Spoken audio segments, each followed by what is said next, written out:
राज्यसेवेच्या पूर्वपरीक्षेमध्ये सामाजिक आणि आर्थिक विकासाच्या योजना हा घटक आपणाला अभ्यासासाठी देण्यात आलेला आहे आणि या घटकामध्ये आपण भारतामधील वेगवेगळ्या योजना आणि त्या योजना आपल्या देशामधील लोकांच्या दृष्टिकोनामधून कशा उपयुक्त आहेत, सरकारनं या योजना सुरू करताना कोणती उद्दिष्ट ठेवलेली होती आणि त्या ज्या उद्दिष्टांसाठी ह्या योजना आखल्या गेलेल्या होत्या त्या साध्य झाल्या का आणि त्याच्यामधून भारताच्या सामाजिक आणि आर्थिक विकासामध्ये नेमका कोणता फरक पडला हे या घटकाच्या या विषयाच्या अभ्यासामधून आपण समजावून घेणार आहोत।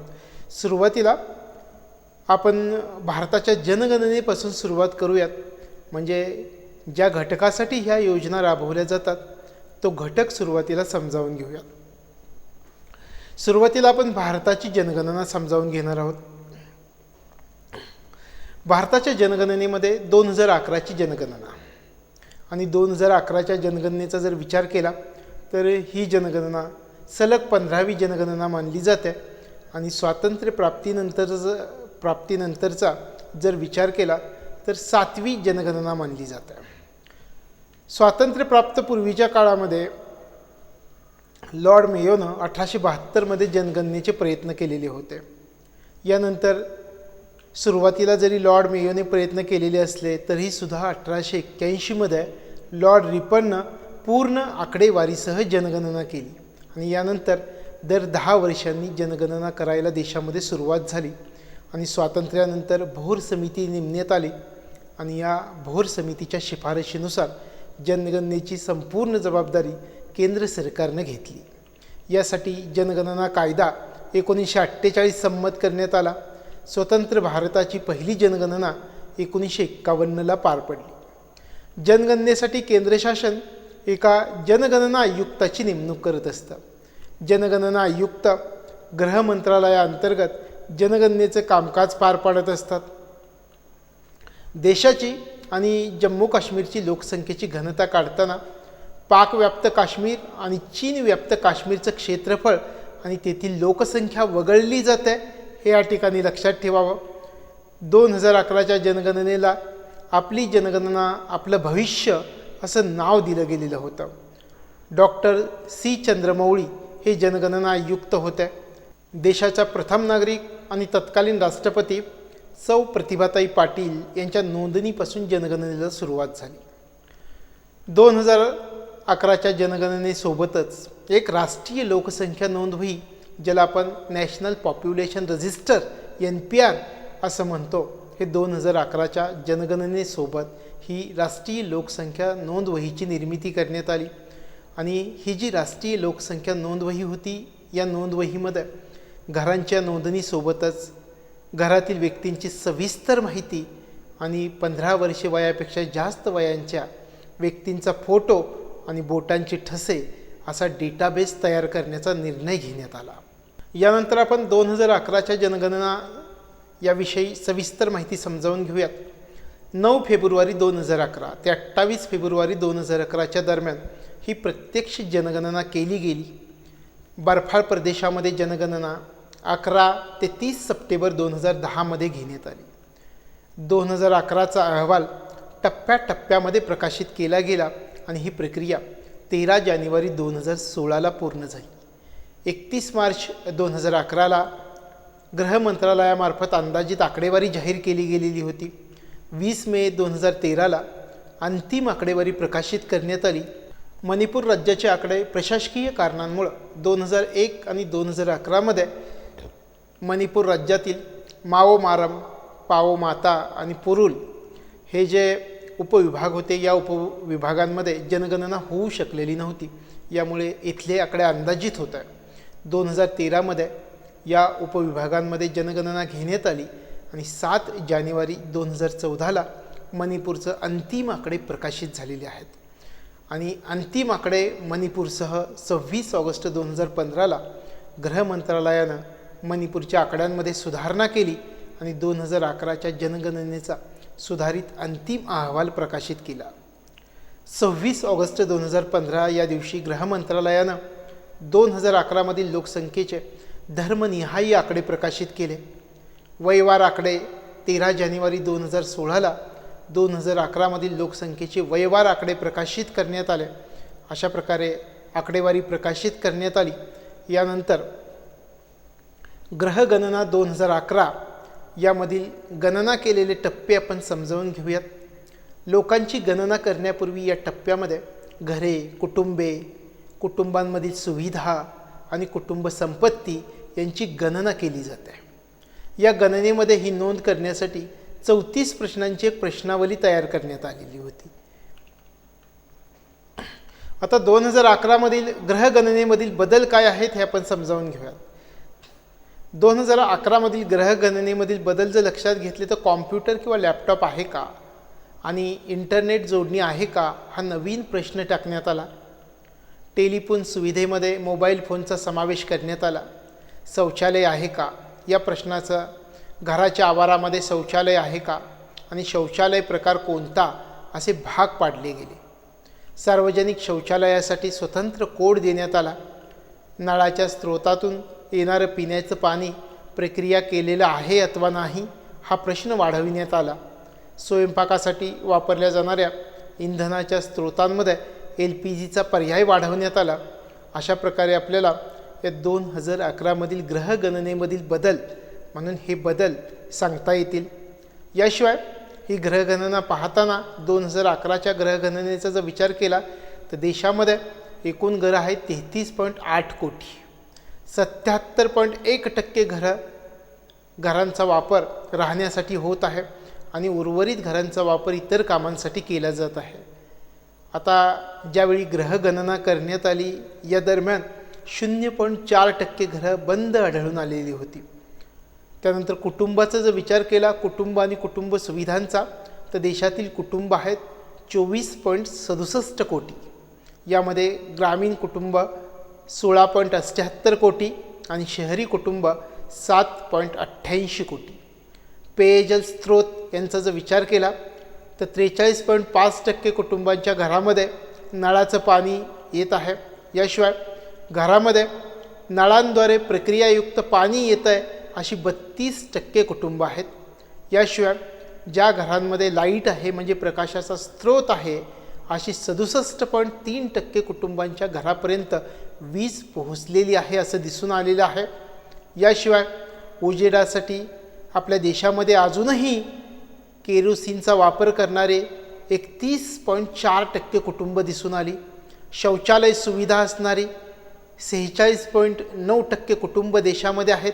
याशिवाय स्वयंपाकाचं इंधन 49% कुटुंब स्वयंपाकासाठी लाकूड वापरतात असं दिसून आलेलं आहे. अशा प्रकारे आपल्याला कुटुंब आणि कुटुंब सुविधा या गणनेनुसार आढळून आलेल्या आहेत. आता आपण कुटुंब संपत्तीमध्ये सुविधेचा प्रकार आणि किती लोकांना ही सुविधा प्राप्त आहे हे समजावून घेऊयात. याच्यामध्ये बँकिंग सुविधा 58.7% ही सुविधा लोकांना प्राप्त आहे.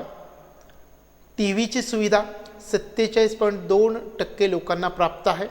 Radio 19.9%, cycle 44.8%, motorcycle 21%, car, jeep किंवा व्हॅन 4.7%, संगणक 9.4%, संगणक इंटरनेट जोडणीसह 3.1%, लँडलाईन 4%, मोबाईल 53.2% आणि वरील ही जी आपण 10 प्रकार पाहिले ही 10 प्रकारची सुविधा असणारी कुटुंब देशामध्ये आहेत 4.6%.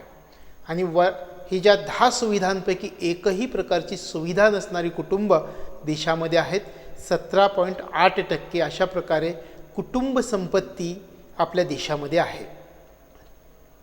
यानंतर जनगणना. आता याच्यामध्ये लोकांची नोंदणी आणि मोजणी आपण समजावून घेऊयात. 2011ची जी जनगणना होती या जनगणनेमध्ये 29 प्रश्नांची एक प्रश्नावली तयार करण्यात आलेली होती. आता 2011च्या जनगणनेमध्ये जे करण्यात आलेले बदल कोणते होते ते आपण सुरुवातीला समजावून घेऊयात. याच्यामध्ये लिंग हा जो रकाना होता या रकान्यामध्ये इतर असा पर्याय वाढवण्यात आला म्हणजे तृतीयपंथी असा पर्याय वाढवला गेला. आकडेवारींचं विश्लेषण सोपं जावं यासाठी तक्ते तयार करताना यांचा समावेश म्हणजे तृतीयपंथीयांचा समावेश पुरुषांमध्ये केला जातो हे लक्षात ठेवावं. घटस्फोटित आणि विभाजित असे वेगवेगळे पर्याय टाकले गेले. फक्त वयाची नोंद न करता जन्मतारखेची देखील नोंद करण्यात आली. अपंगत्वाची नोंद करताना अपंगत्वाचा प्रकार म्हणजे मतिमंदत्व, मनोविकार, बहुविकलांग हे पर्याय वाढवले गेले.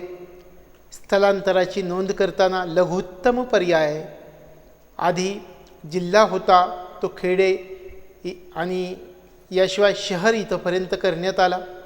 यानंतर जनगणनेचे 3 तक्ते दिलेले आहेत.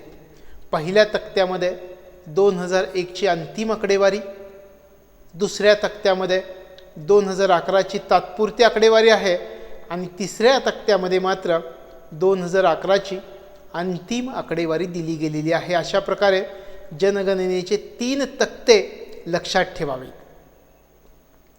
यानंतर जनगणनेसाठी प्रशासकीय एककांमध्ये जी विभागणी केली गेलेली होती ती विभागणी आपण समजावून घेऊयात. म्हणजे थोडक्यात आपल्याला असं म्हणता येईल की जनगणनेसाठी प्रशासकीय एककांमध्ये विभागणी केली गेलेली होती. याच्यामध्ये 35 राज्य, 640 जिल्हे, याच्यामध्ये राज्य आणि संघराज्य प्रदेश मिळून आपण या ठिकाणी उल्लेख करतो आहे. 640 जिल्हे, 5924 तालुके, 7835 नागरिक क्षेत्र आणि 6.41 लाख ग्रामीण क्षेत्र.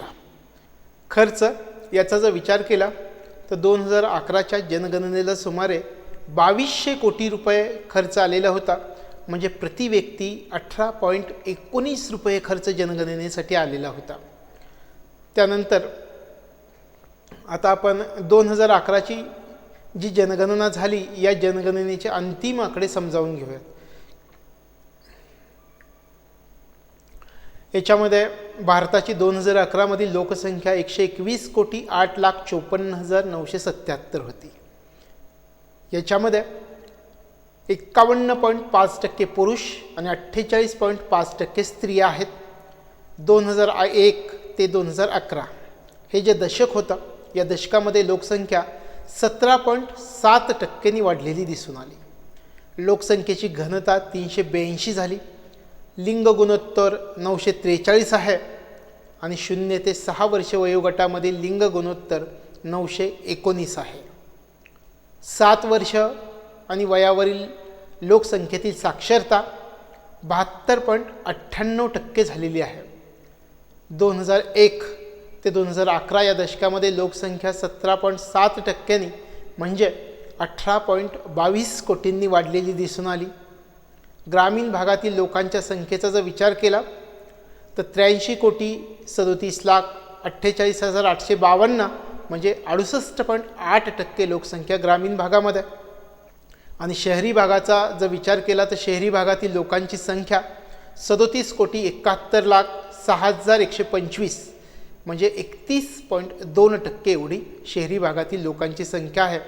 यामध्ये सर्वाधिक लोकसंख्या उत्तर प्रदेश राज्यामध्ये 19.98 कोटी म्हणजे 16.5% एवढी लोकसंख्या एकट्या उत्तर प्रदेश राज्यामध्ये आहे.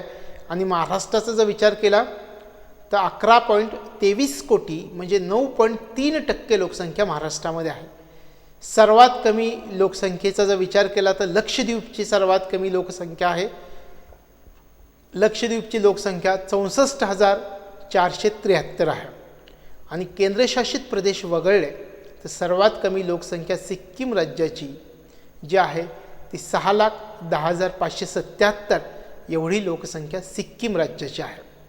आणि 2001 ते 2011 या दशकातील वाढ जर विचारात घेतली तर लोकसंख्या 17.7% वाढलेली दिसून येते. प्रत्यक्षामध्ये लोकसंख्येमध्ये 18.22 कोटी लोकांची भर पडलेली आहे. आणि 1911 ते 1921 हे दशक वगळता हे असं पहिलं दशक आहे की ज्यामध्ये मागील दशकापेक्षा चालू दशकामधील लोकसंख्येतील प्रत्यक्ष वाढ कमी झालेली आहे. याशिवाय 1991 ते 2001 या दशकात लोकसंख्येत 18.21 कोटी लोकांची भर पडली होती आणि लोकसंख्या 21.65% वाढलेली होती. 2001 ते 2011 या दशकात पुरुषांच्या तुलनेमध्ये स्त्रियांच्या लोकसंख्येत जास्तीनं वाढ झाली. म्हणजे 17.1% होती ते 18.3% अशी जास्तीनं वाढ झालेली आहे.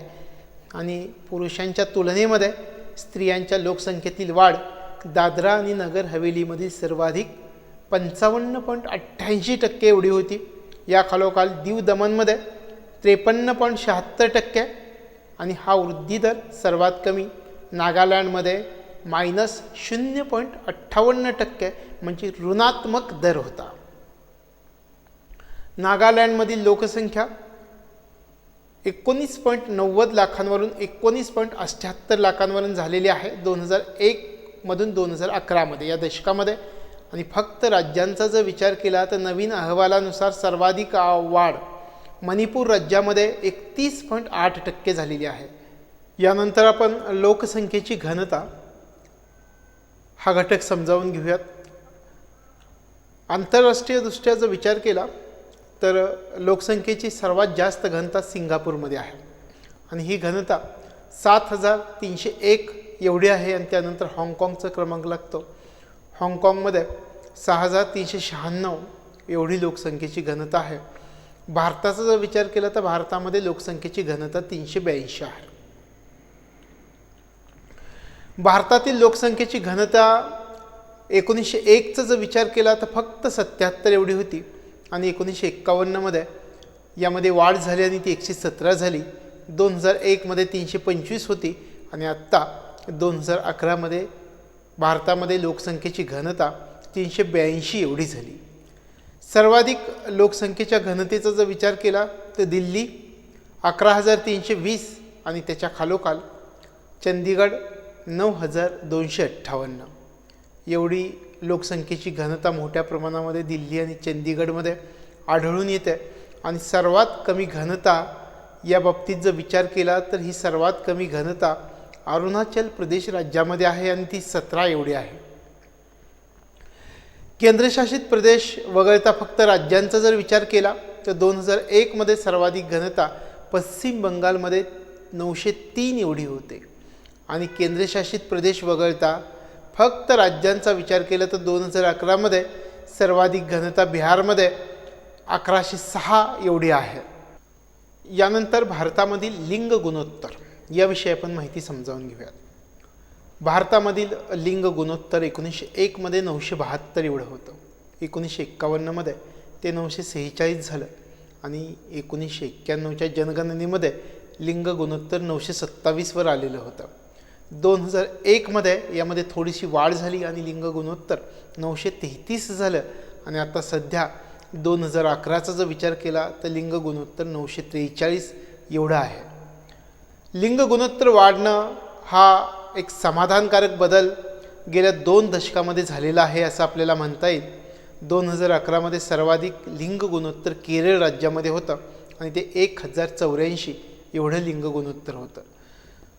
सर्वात कमी लिंग गुणोत्तराचा जर विचार केला तर दीव दमनमध्ये होतं आणि सर्वात कमी लिंग गुणोत्तर दीव दमनमध्ये 618 एवढं होतं.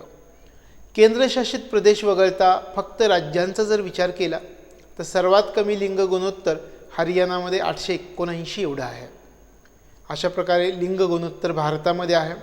यानंतर आपण 0 ते 6 वर्ष वयोगटामधील लिंग गुणोत्तराचा विचार करूयात. सर्व वयांमधील एकूण लिंग गुणोत्तर काढताना भारतामध्ये 0 ते 6 वर्ष वयोगटामधील वेगळं लिंग गुणोत्तर काढलं जातं आणि 0 ते 6 वर्ष या वयोगटामधील लिंग गुणोत्तर काढल्यामुळं आपल्याला तत्कालीन आर्थिक, सामाजिक आणि वैचारिक परिस्थिती कळत असते आणि भविष्य काळामध्ये याचा काय परिणाम होणार आहे याचा अंदाज या 0 ते 6 वर्ष वयोगटातील लिंग गुणोत्तरामधून आपल्याला येत असतो. 1991 नंतर लिंग गुणोत्तर वाढताना दिसत आहे, पण 0 ते 6 वर्ष वयोगटामधील लिंग गुणोत्तर गंभीररित्या कमी होताना पण दिसत आहे. 0 ते 6 वर्ष वयोगटामधील लिंग गुणोत्तर 2001 सर्वाधिक दादरा नगर हवेलीमध्ये होत आणि ते 2011 अरुणाचल प्रदेशामध्ये आहे ते आहे 972.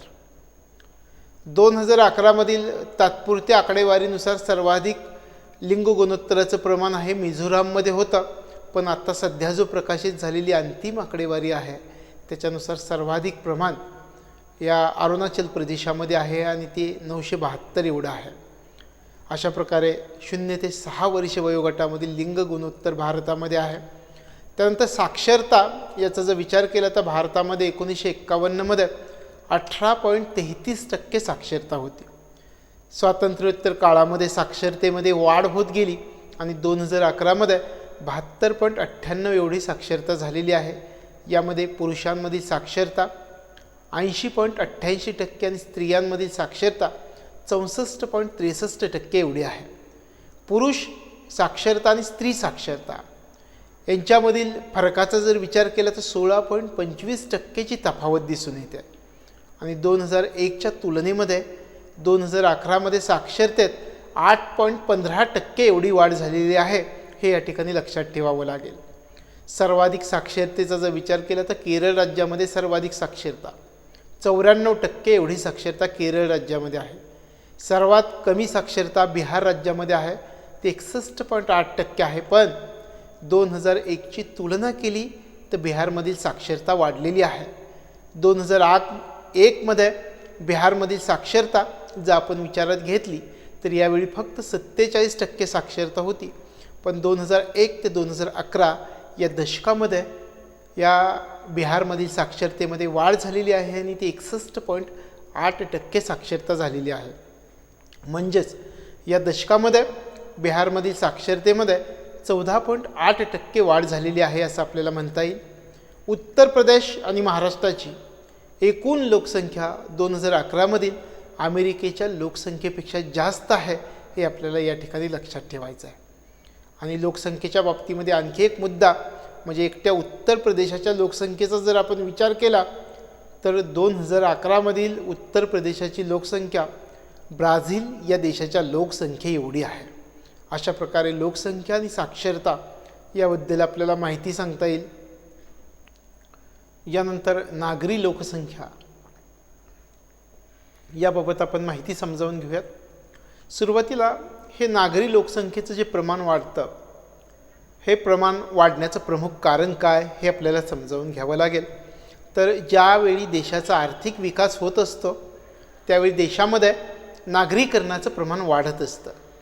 2011च्या जनगणनेनुसार देशातील शहरांची संख्या 7,935 एवढी आहे आणि 2011च्या जनगणनेनुसार एकूण लोकसंख्येपैकी 37.7 कोटी लोकसंख्या शहरामध्ये राहत आहे. नागरी लोकसंख्येचं 1951मधलं प्रमाण पाहिलं तर ते 17.6% एवढं होतं आणि नागरी लोकसंख्येचं 2011मधलं प्रमाण पाहिलं तर ते 31.14% एवढं आहे. आणि वर्ग 1 शहरं म्हणजे 1 लाखापेक्षा जास्त लोकसंख्या असलेली शहरं 2001मध्ये या वर्ग 1 शहरांची संख्या 394 होती आणि 2011मध्ये वर्ग 1 शहरांची संख्या 468 एवढी आहे.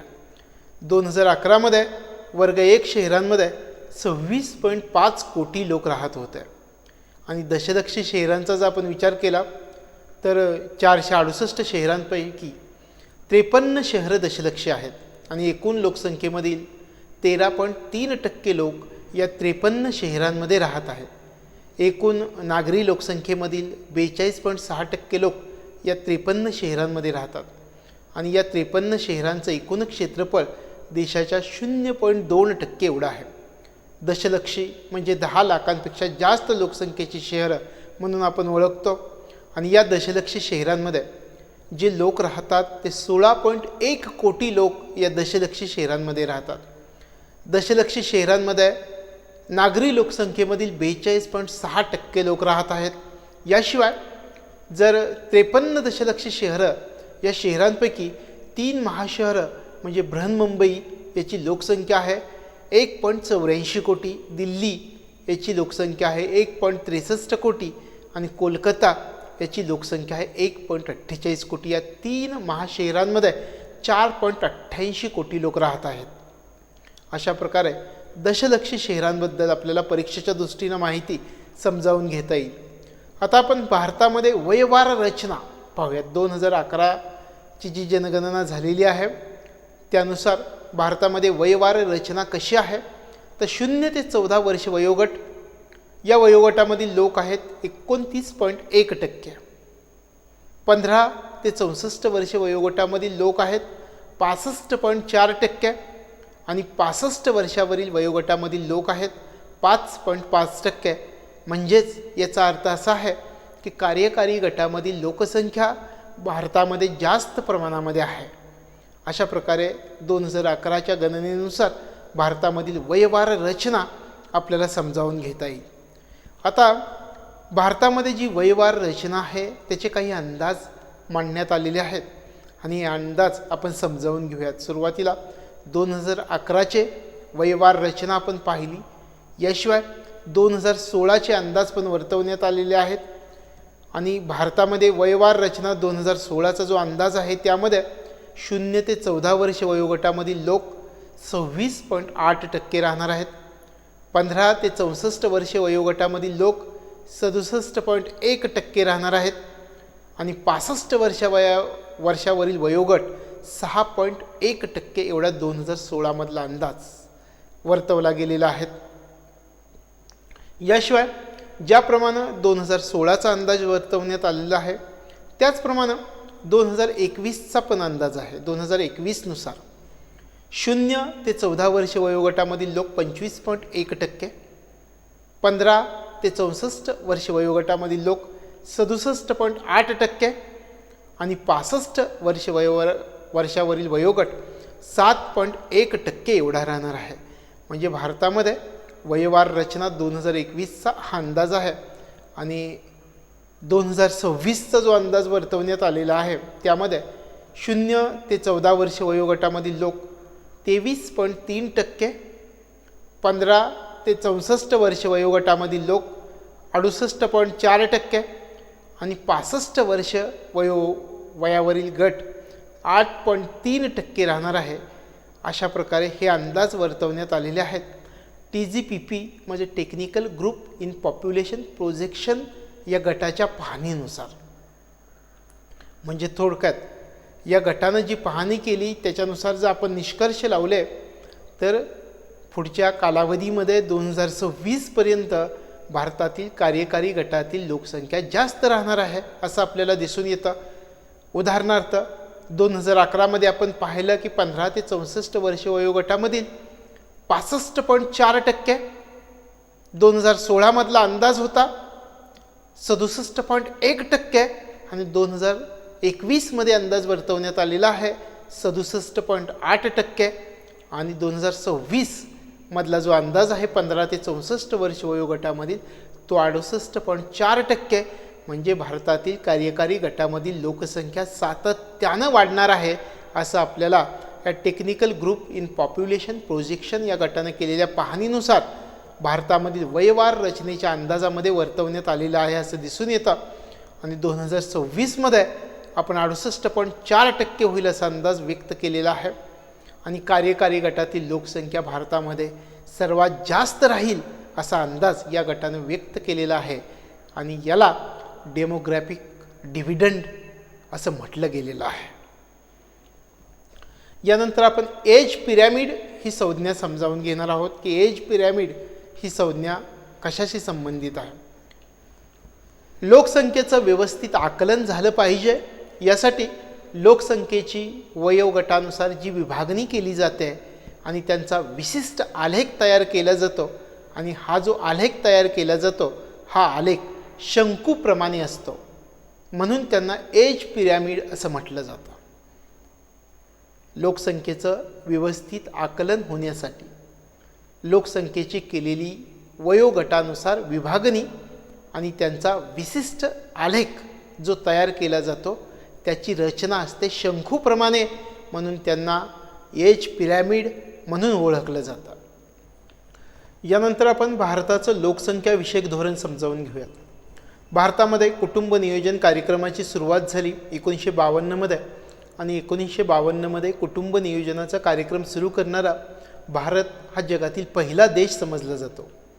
1951 ते 60 या दशकामध्ये सरासरी जन्मदर 40 होता आणि हा जन्मदर 1973मध्ये 25पर्यंत कमी करण्याचं लक्ष ठेवलं गेलं।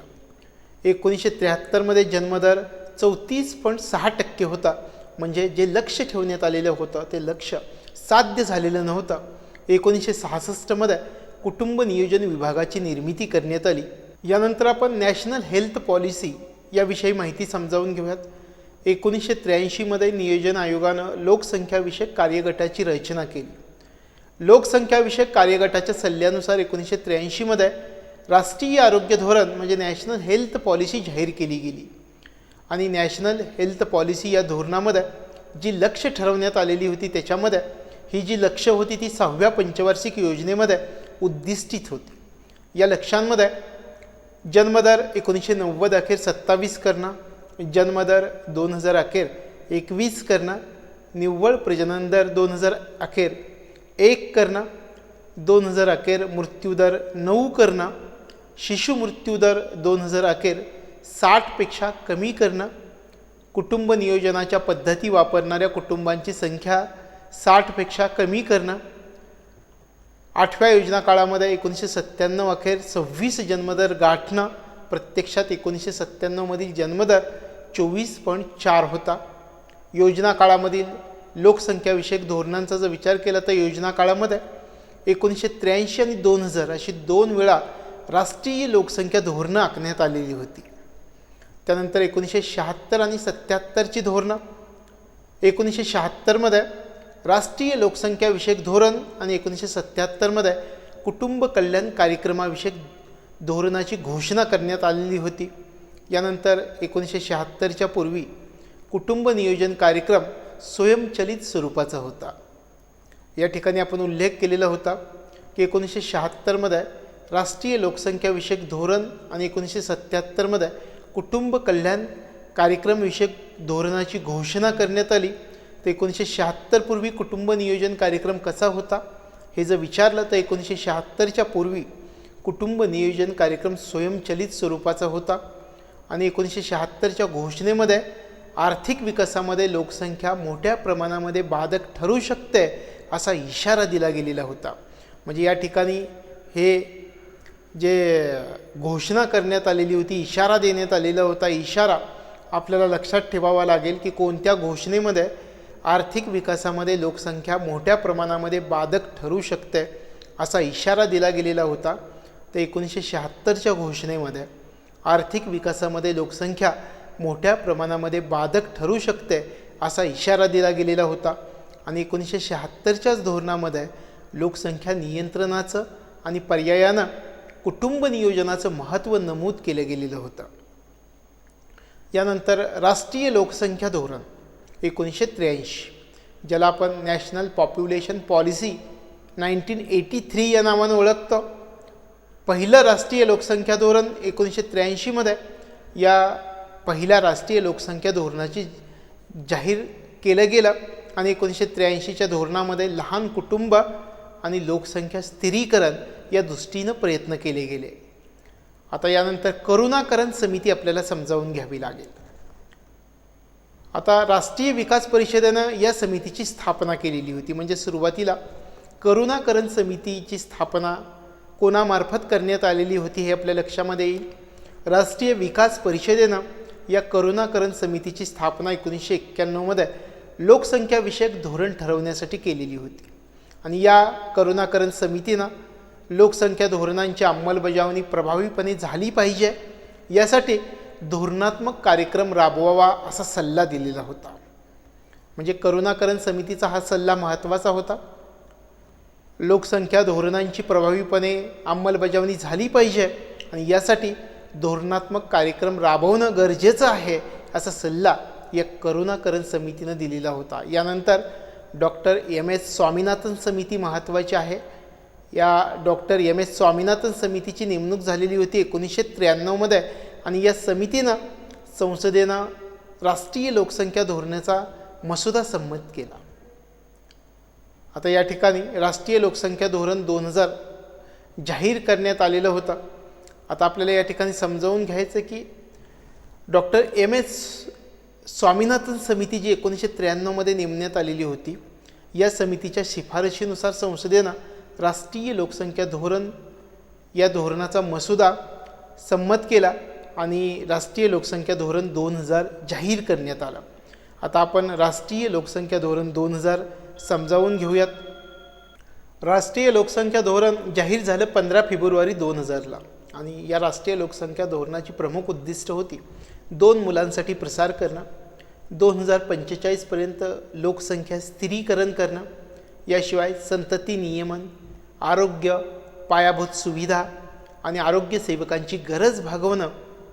त्यानंतर 2010पर्यंत एकूण जनन दर 2.1 वरती आणणं ही उद्दिष्ट होती. प्रमुख 15 फेब्रुवारी 2000 रोजी जे राष्ट्रीय लोकसंख्या धोरण जाहीर करण्यात आलेलं होतं, या धोरणाची उद्दिष्ट महत्त्वाची उद्दिष्ट होती.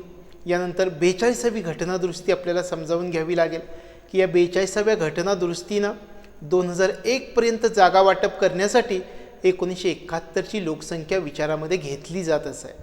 2000च्या लोकसंख्या धोरणाला जोड म्हणून 1971च्या लोकसंख्येचा आधार 2026पर्यंत वाढवण्यात आलेला आहे आणि केरळ, तामिळनाडू या राज्यांनी लोकसंख्या नियंत्रण करण्याचं जे चांगले कार्यक्रम राबवलेले आहेत, या राज्यांवरती अन्याय होऊ नये म्हणून हा निर्णय घेण्यात आलेला आहे. त्यानंतर 2010पर्यंत लोकसंख्या स्थिरीकरणासाठी राष्ट्रीय लोकसंख्या धोरणामध्ये निश्चित करण्यात आलेली उद्दिष्ट आपण समजावून घेऊयात. 2010पर्यंत लोकसंख्या स्थिरीकरण करता यावं यासाठी राष्ट्रीय लोकसंख्या धोरणामध्ये जी उद्दिष्ट निश्चित करण्यात आलेली होती त्याच्यामध्ये शिशु मृत्यूदर 30पेक्षा कमी करणं, माता मृत्यूदर 1000 मातांमागे 1पेक्षा कमी करणं, लसीकरण, संस्थात्मक प्रसूतींचं प्रमाण 80% करणं, प्रशिक्षित व्यक्तींमार्फत केल्या जाणाऱ्या प्रसूतींचं प्रमाण 100% करणं, जन्म, मृत्यू आणि गर्भधारणेची नोंदणी 100% करणं, ओबडधोबड जन्मदर 21पर्यंत कमी करणं, साथीच्या आजारांवरती प्रतिबंध आणि नियंत्रण ठेवणं, सुरक्षित गर्भपाताच्या सुविधा वाढविता याव्यात यासाठी प्रयत्न करणं, बालविवाह प्रतिबंध कायदा आणि गर्भलिंग तपासणी प्रतिबंधक कायद्यांची प्रभावी अंमलबजावणी करणं, याशिवाय 14 वर्ष वयापर्यंतचं शिक्षण सक्तीचं आणि मोफत करणं, मुले आणि मुलींची प्राथमिक आणि माध्यमिक शिक्षणातील गळतीचं प्रमाण 21पर्यंत कमी करणं, अशा प्रकारची उद्दिष्ट आपल्याला सांगता येईल की 2010पर्यंत लोकसंख्येचं स्थिरीकरण करता यावं यासाठी राष्ट्रीय लोकसंख्या धोरणामध्ये ही उद्दिष्ट निश्चित करण्यात आलेली होती. यानंतर आपण समजावून घेऊयात की राष्ट्रीय लोकसंख्या धोरण 2000 या धोरणामध्ये पुढच्या 10 वर्षांसाठी तयार करण्यात आलेला जो कृती आराखडा होता, तो कृती आराखड्याचं स्वरूप कोणतं होतं हे आपण समजावून घेऊया. यामध्ये जन्म मृत्यू नोंदणी तसंच लग्न आणि गर्भधारणेची सक्तीची नोंदणी करणं, त्यानंतर ग्रामीण स्तरावर महिलांचे स्वयंसहाय्यता गटांची निर्मिती करणं, प्राथमिक शिक्षण सक्तीचं आणि मोफत करणं, अशा प्रकारची उद्दिष्ट कृती आराखडा राष्ट्रीय लोकसंख्या धोरण 2000 या धोरणामध्ये पुढच्या 10 वर्षासाठी हा कृती आराखडा तयार केला गेलेला होता. म्हणजे या कृती आराखड्यामधील या बाबी आपल्याला परीक्षेच्या दृष्टिकोनामधून लक्षात ठेवाव्या लागतील. जन्म मृत्यू नोंदणी तसंच लग्न आणि गर्भधारणेची सक्तीनं नोंदणी करणं, ग्रामीण स्तरावर महिलांचं स्वयंसहाय्यता गटांची निर्मिती, प्राथमिक शिक्षण सक्तीचं आणि मोफत, अशा प्रकारे कृती आराखडा तयार केला गेलेला होता. याशिवाय 11व्या पंचवार्षिक योजनेतील काही उद्दिष्टही आपल्याला लक्षात ठेवावी लागतील. 11व्या पंचवार्षिक योजनेमधील उद्दिष्टांमध्ये माता मृत्यूदर 1पर्यंत कमी करणं, शिशु मृत्यूदर 28पर्यंत कमी करणं, जनन दर 2.1पर्यंत कमी करणं आणि 0 ते 6 वयोगटामधील लिंग गुणोत्तर 2011-2012 अखेर 935 आणि 2016-2017 अखेर 950 करणं, अशी काही उद्दिष्ट 11व्या पंचवार्षिक योजनेमधली होती. आता आपण TGPPचा जो उल्लेख केलेला होता की ज्याला आपण technical group on population projection च्या लोकसंख्या अंदाज 2026 याचा अंदाज आपण समजावून घेऊयात की या TGPP या गटानं 2026चा लोकसंख्या अंदाज मांडलेला आहे. आता सुरुवातीला 2006 राष्ट्रीय लोकसंख्या आयोग, ज्याला आपण NCP national commission on population असं म्हणतो, त्या 2006 राष्ट्रीय लोकसंख्या आयोग NCP national commission on population मार्फत या TGPP म्हणजे technical group on population projections या गटानं 2001 ते 2026 या 25 वर्षाच्या जनसांख्यिकी कशी असेल या आकड्यांचे अंदाज नमूद केलेले आहेत आणि या अहवालाला लोकसंख्या अंदाज अहवाल 2001 ते 2026 असं म्हटलं गेलेलं आहे. आता काय अंदाज मांडलेले आहेत या गटाने ते पाहूयात. या गटाच्या अंदाजानुसार 2001 ते 2026 ही जी 25 वर्षे आहेत, या 25 वर्षामध्ये लोकसंख्येमध्ये 36% वाढ होणार आहे आणि 2026 अखेर लोकसंख्या 140 कोटी होईल. लोकसंख्या वाढीचा वार्षिक दर 1.2% असेल. 2011 ते 2026 या 15 वर्षात लोकसंख्येतील वाढ 17.3% होणार आहे आणि सर्वात जास्त वाढ उत्तर प्रदेशामध्ये 23.9% असेल. यानंतर लिंग गुणोत्तर 2001 मधील 933 वरून 2026 मध्ये 930 होईल. बिहारमधील लिंग गुणोत्तरामध्ये सुधारणा होईल. लोकसंख्येची घनता 313 वरून 426 पर्यंत होईल. नागरी लोकसंख्या याच्यामध्ये वाढ होईल. 28.6 कोटीवरून नागरी लोकसंख्या 46.8 कोटीपर्यंत जाईल. लोकसंख्येमधील 15 ते 64 वयोगटामधील लोकांची संख्या 60.1% वरून 68.4% पर्यंत वाढेल. जन्मदर, मृत्यूदर, जननदर याच्यामध्ये घट घडून येईल. जन्मदर 16, मृत्यूदर 7.2 आणि जननदर 2 वरती येतील.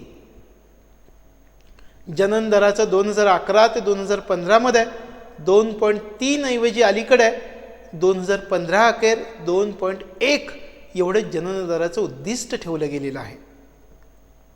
याशिवाय 2.1 जननदराचं लक्ष केरळनं 1988 मध्येच गाठलेलं आहे. तामिळनाडूनं हे 2.1 जननदराचं लक्ष 2000 मध्ये आणि महाराष्ट्रानं 2009 मध्ये प्राप्त केलेलं आहे.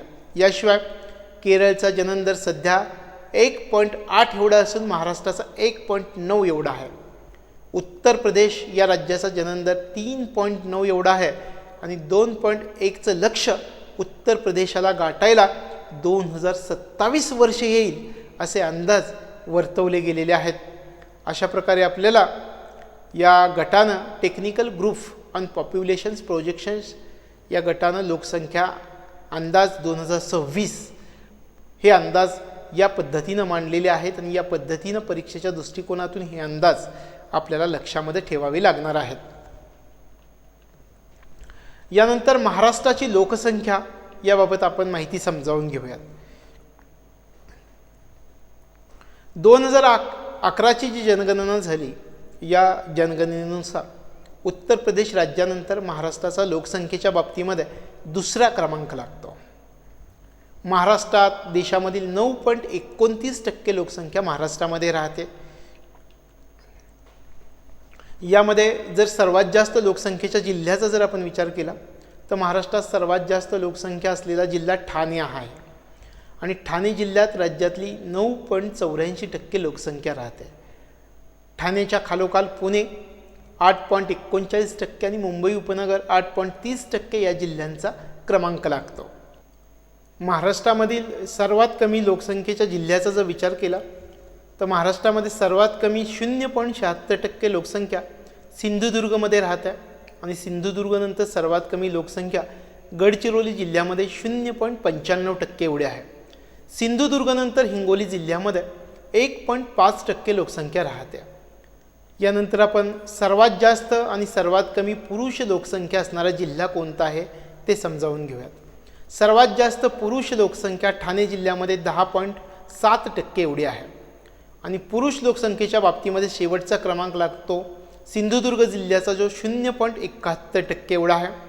त्यानंतर सर्वात जास्त आणि सर्वात कमी स्त्री लोकसंख्या असणारा जिल्हा कोणता आहे ते पाहूयात. स्त्री लोकसंख्येच्या बाबतीमध्ये पहिला क्रमांक ठाणे जिल्ह्याचा 9.58% एवढा आहे आणि शेवटचा क्रमांक सिंधुदुर्ग जिल्ह्याचा 0.8% एवढा लागतो.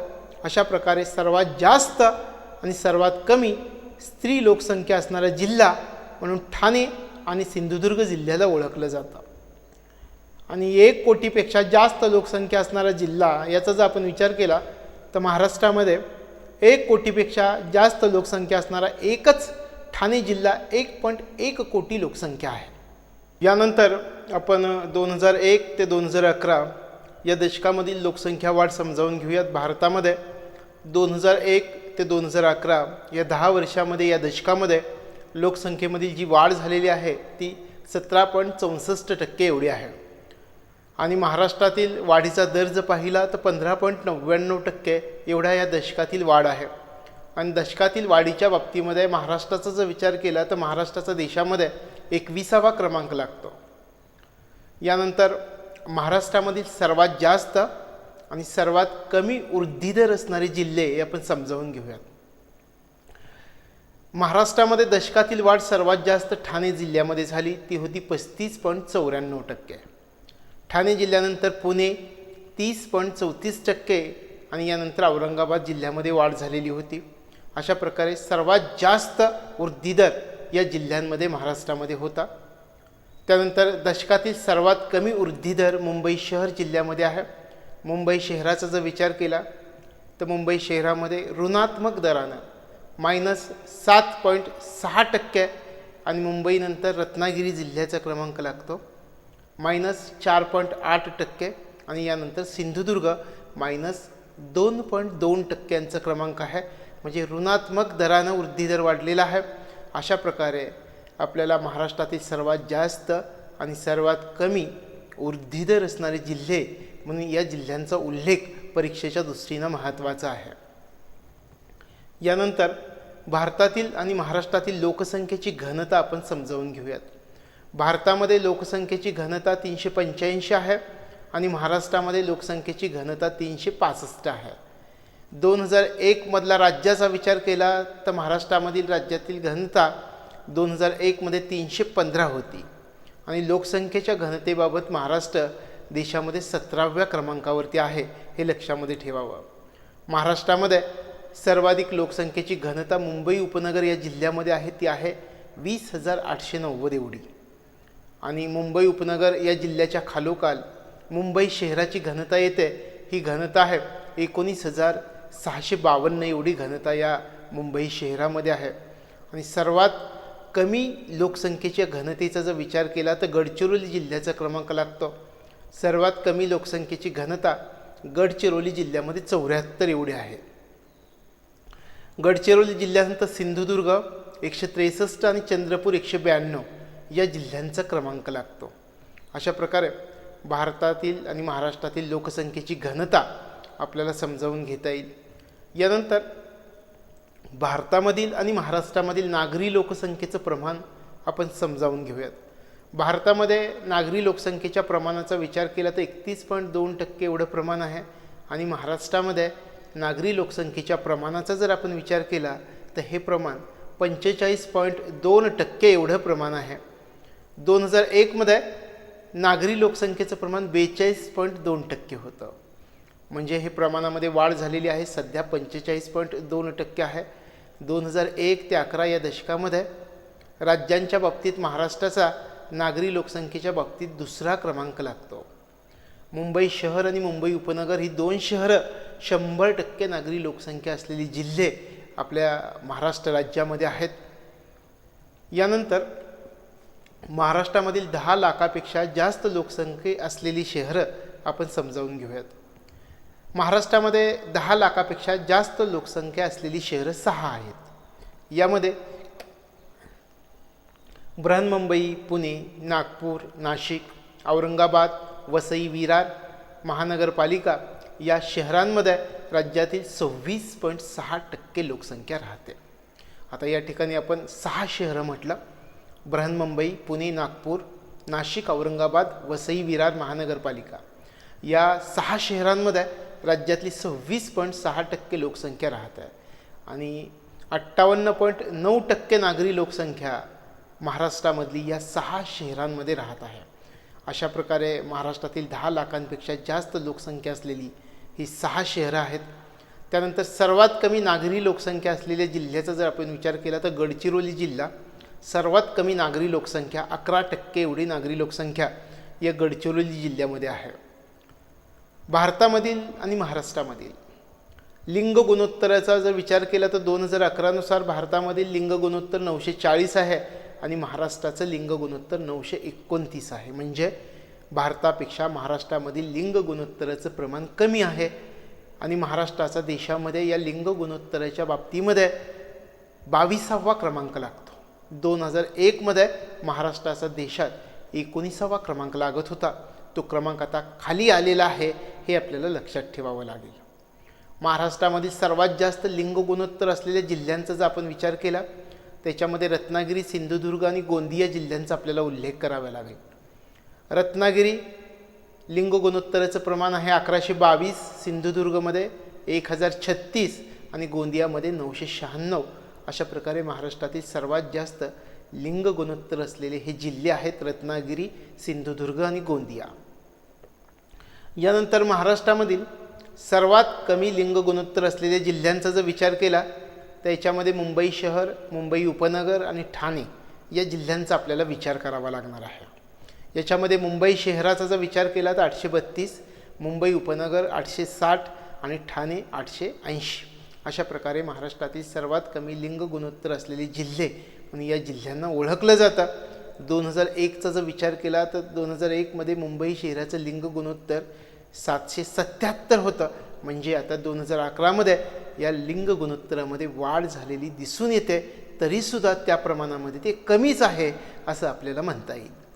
यानंतर 0 ते 6 वयोगटातील लिंग गुणोत्तराचा जर विचार केला तर भारतामधील 0 ते 6 वयोगटातील लिंग गुणोत्तर आहे 914 आणि महाराष्ट्राचा जर विचार केला तर 0 ते 6 वयोगटातील लिंग गुणोत्तर आहे 894. म्हणजे 914 भारतातलं, महाराष्ट्रातलं 894.